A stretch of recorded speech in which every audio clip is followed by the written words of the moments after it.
أهلا وسهلا بجميع المتابعين. أتمنى أن تكون كل الفيديوهات مفيدة لكم إن شاء الله. وهذا الفيديو فيه درس مهم جدا لأن لديه امتدادات يعني في الدراسات كلها اللي جاية إن شاء الله في الإعدادي والثانوي والدراسات العليا كلها تحتاجون هذا التأطير، ومفهوم التأطير خصو يكون عندكم يبنى في الابتدائي. دونك شنو هو التأطير أو الحصر؟ كاين انا غندير واحد يعني الشرح باش تفهموه مزيان، واخا انا في القسمه نحتاجو فقط التأطير بالعشرات، ولكن انا غنشرح لكم التأطير حتى من غير العشرات باش تفهموا مزيان، يكون عندكم المفهوم ديك الساعات ما تلقاوش مشكل. دونك pour voir l'encadrement c'est quoi, on va voir dans cette vidéo c'est quoi l'encadrement. Pour cela je vais faire un rappel, un encadrement que vous avez vu au primaire pour bien acquérir le sens de l'encadrement. D'accord? Alors, regardez, pour cela, j'ai choisi de présenter des nombres sur une droite graduée pour que ce soit bien visible. Qu'est-ce que ça veut dire un encadrement? Regardez. Si je prends 9, encadrement, c'est-à-dire il est entre quel nombre et quel nombre? Il est plus grand que tous ces nombres et il est plus petit que tous ces nombres. Donc, par exemple, si je choisis cette partie, je peux dire que 9 est plus grand que 8 et il est plus petit que 10. Regardez. Voilà. Donc, je peux écrire 9 ici. Il est plus grand que 8 et il est plus petit que 10. On dit que j'ai encadré 9 par 8 et 10. Ou bien 9 est compris entre 8 et 10. Il est plus grand que le plus petit de ces nombres et il est plus petit que le plus grand de ces nombres. Cette astuce, vous allez l'utiliser pour tous les nombres, décimaux, rationnels et toutes sortes de nombres. D'accord? Je peux écrire aussi 9 est compris entre 6 et 15. Il est compris entre 0 et 1000, ainsi de suite. Donc, si j'écris celle-là, je dis que j'ai encadré 9 par les unités les plus proches. Pourquoi on dit les unités? Parce que ces nombres sont présentés par une unité. C'est pas des décimaux ni rien du tout. Donc, je dis 1, 2, 3, 4. Je saute par 1. C'est pour cela qu'on dit unité. Ça vient de 1. Donc, هنا 9 أطرت 9 إلى لأقرب الوحدات أو حصرت 9 بأقرب الوحدات. Donc, l'encadrement de 9 par les unités les plus proches, je peux pas prendre 7, 6, 5 ou bien les autres. Non, les plus proches. C'est-à-dire là où il n'y a rien entre les deux. Les unités. Je vais pas dire entre 8 et 9, il y a des milliards et des milliards de nombres. Mais je parle des unités. Je compte par 1. 8 plus 1, c'est 9. Alors, l'unité la plus proche de 9, c'est 8. Par défaut, يعني بتفريط بأصغر ومن هنا par excès ou bien par بإفراط. D'accord? إذن 9 من يطلبوا منكم أطر 9 بالوحدات الأقرب غادي ديروا 8 و9. إلا طلب منك غير الوحدات يمكن لك تختار أي حاجة هنا أي حاجة هنا. دونك هنا محصورة بين 8 و10. Donc 9 est compris par les unités les plus proches. Encadrement par les unités les plus proches. C'est un programme de deuxième année, je crois, de deuxième année primaire, les plus proches. D'accord? Si je veux encadrer 9 par les dizaines les plus proches, 9 par les dizaines. Lorsque je parle des dizaines, je dois avoir deux chiffres où qui se terminent par 0. Deux nombres qui se terminent par 0. D'accord? Alors, si je veux chercher la dizaine la plus proche de 9 par défaut, c'est-à-dire de ce côté. Est-ce qu'il y a une dizaine ici? Le seul nombre qui se termine par 0, c'est 0. Et 0, c'est une dizaine aussi. D'accord? Qu'est-ce que je raconte? Alors, ici, est-ce qu'il y a une dizaine ici avant 9? Non, il y a aussi seulement 0 qui se termine par 0. Donc, c'est pas la peine d'écrire ce point, de mettre ce point. Par contre, ici, il y a quelle est la dizaine la plus proche? 20 est aussi plus grand que 9. Mais quelle est la dizaine la plus proche? C'est 10. Donc, ici, je vais écrire 10. Je dis, j'ai encadré 9 par les dizaines les plus proches. D'accord? Par 100.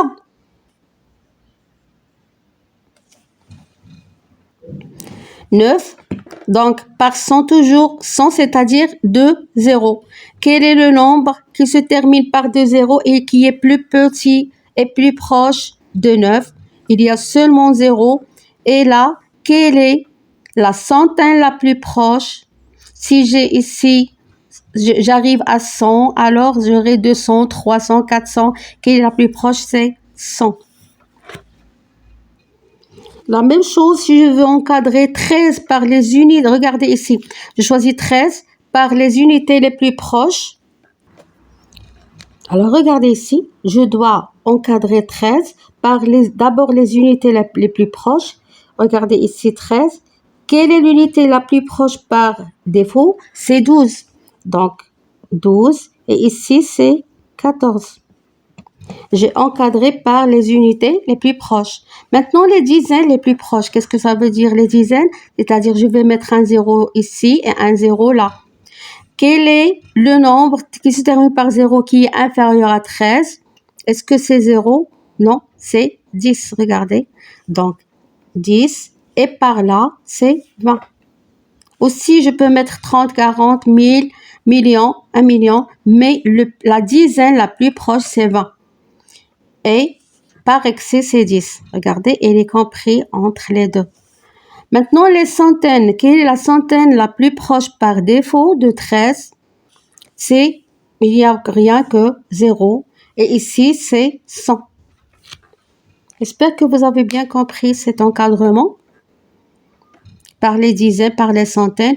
La même chose par 1000. Si je veux par 1000, je vais écrire ici 1000 et ici 0. Si j'ai, par exemple, j'ai 130, est-ce que je vais écrire ici 100? Est-ce que 130 est inférieur à 100?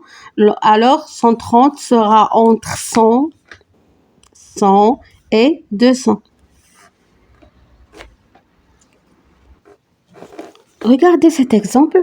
Je veux encadrer 643 par les unités les plus proches, les dizaines les plus proches, les centaines les plus proches et les milliers les plus proches.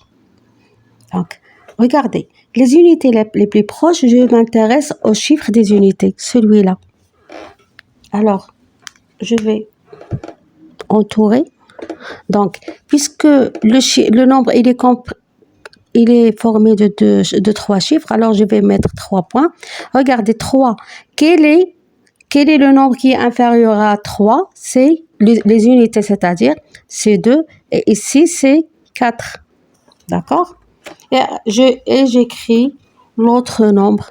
Donc, c'est 644, 642.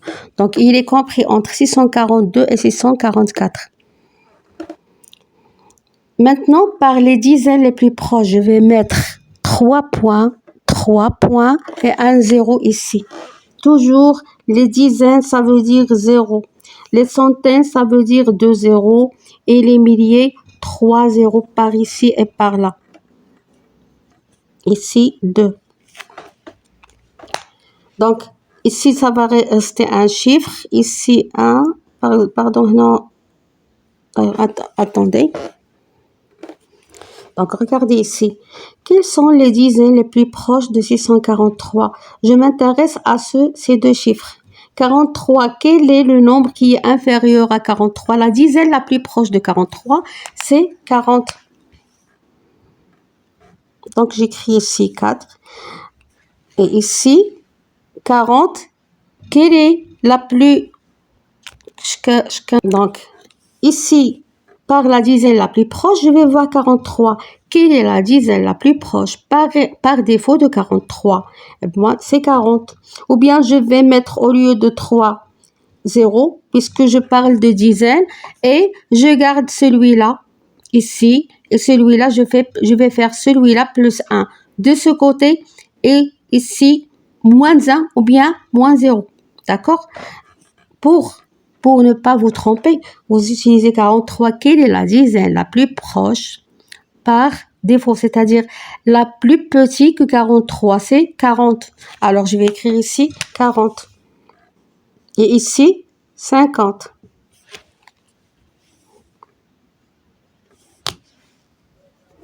Alors, j'ai encadré 643 par 640. Il est compris entre 640 et 650.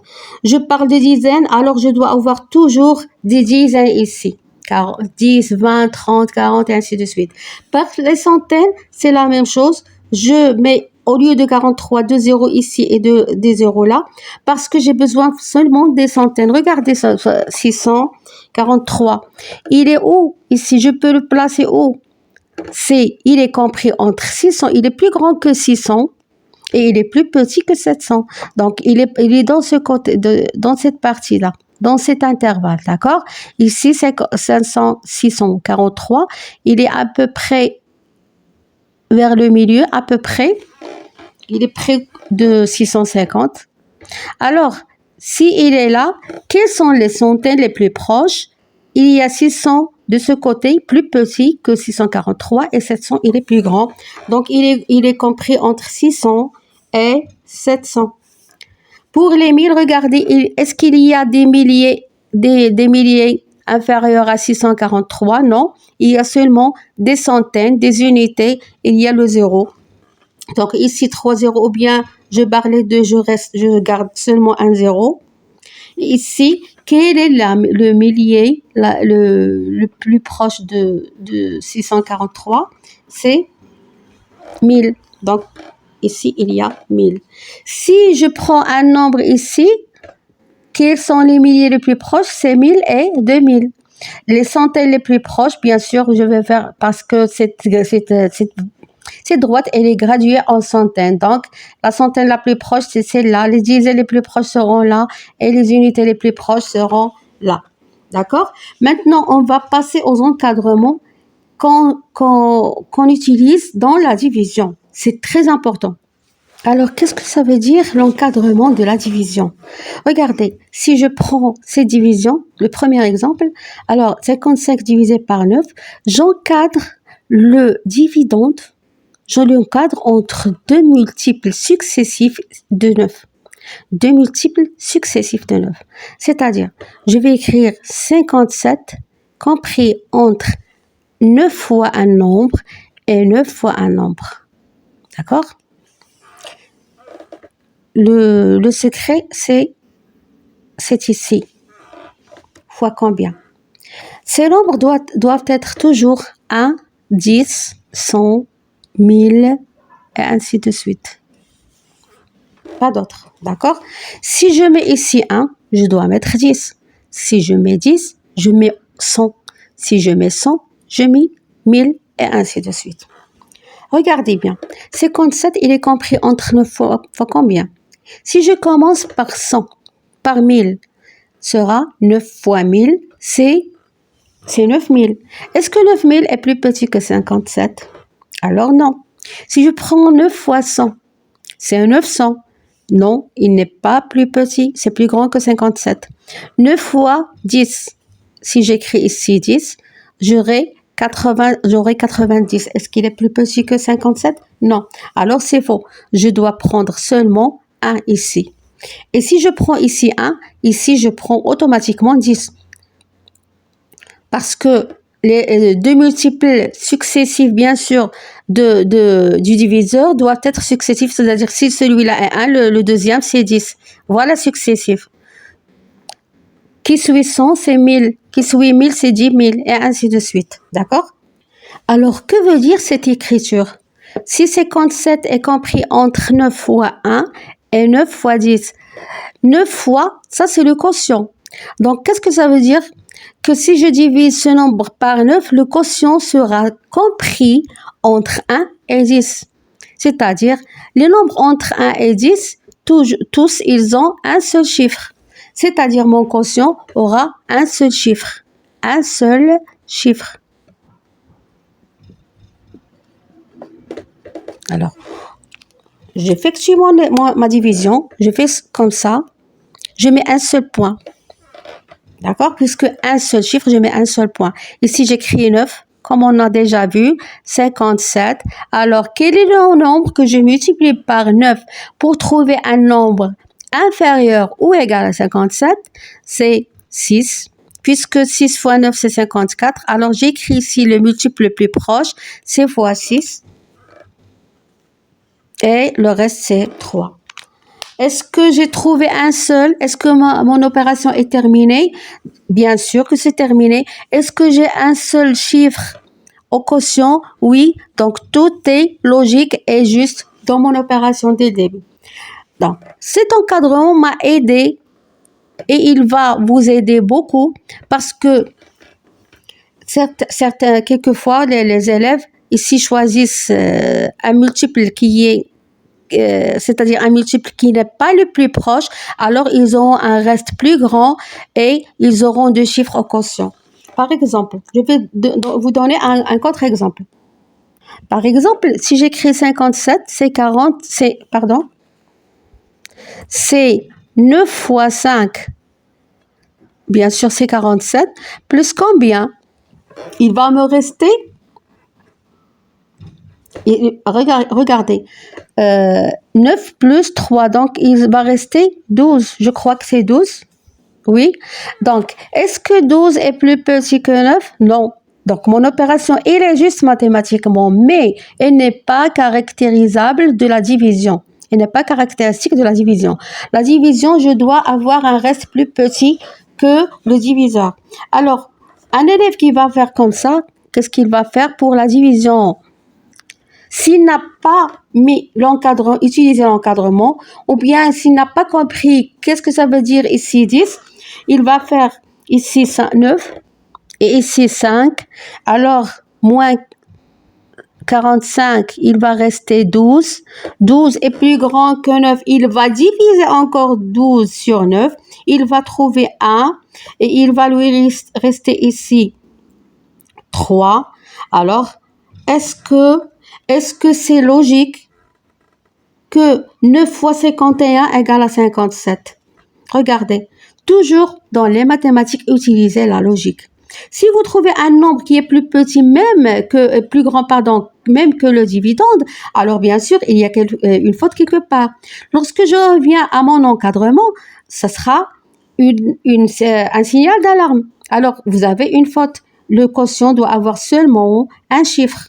Alors, pourquoi il a deux chiffres, cet élève?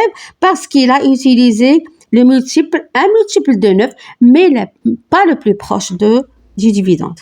D'accord? Alors, méfiez-vous beaucoup. C'est très important d'utiliser l'encadrement et d'utiliser le multiple le plus proche. Passons à l'exemple 2. Donc, 63 divisé par 11. J'écris 63 ici. J'écris 11 fois et 11 fois. Est-ce que je vais écrire ici 100? Est-ce que je vais écrire 1000? Est-ce que je vais écrire 10? 10, c'est 110, c'est plus grand que 63. Alors, je vais écrire ici 1 et là, 10. Donc, quel est le nombre des chiffres du quotient? C'est 1. Vous comptez seulement 0, d'accord? Si vous avez un seul 0, vous mettez 1. Si vous avez 2 0, vous mettez 2 et ainsi de suite. Donc, je vais poser mon opération. 11, 63. Ici, un seul chiffre. Si je mets ici 4, j'aurai 2 chiffres. Donc, c'est 55 comme on a déjà vu. Et ici, c'est 5. Il va rester 8. Le troisième exemple, 600, c'est 345 divisé par 4. Alors, 4 fois 345, 4 fois. Est-ce que je vais mettre ici 100? Si je mets 100, j'aurai 400. c'est supérieur, alors je vais mettre 10. Et ici, si je mets ici 10, automatiquement ici 100. Alors, quel est le nombre du quotient, des chiffres du quotient? Ça sera 2. Qu'est-ce que je vais faire? Je vais poser mon opération. Je mets ici 2 points pour ne pas me tromper. Ici 4, 345. Alors, on a vu que c'est 340. 5 et ici 10, c'est compatible avec mon encadrement. D'accord? J'espère que vous avez bien compris l'encadrement. Je vais faire beaucoup de vidéos sur la division parce que c'est très compliqué. Il y a vous devez avoir, c'est-à-dire voir la division où il y a ici plus qu'un chiffre. Lorsqu'il y a 2 chiffres, 3 chiffres, on va voir la division sur un nombre décimal ou bien un quotient décimal et ainsi de suite. Donc, j'arrête là, à ce niveau, et on continuera, Inch'Allah, les prochaines vidéos. À bientôt. N'hésitez pas à me poser des questions si vous avez des difficultés dans la division en général. D'accord? Alors, au revoir et à bientôt. Assalamu alaikum.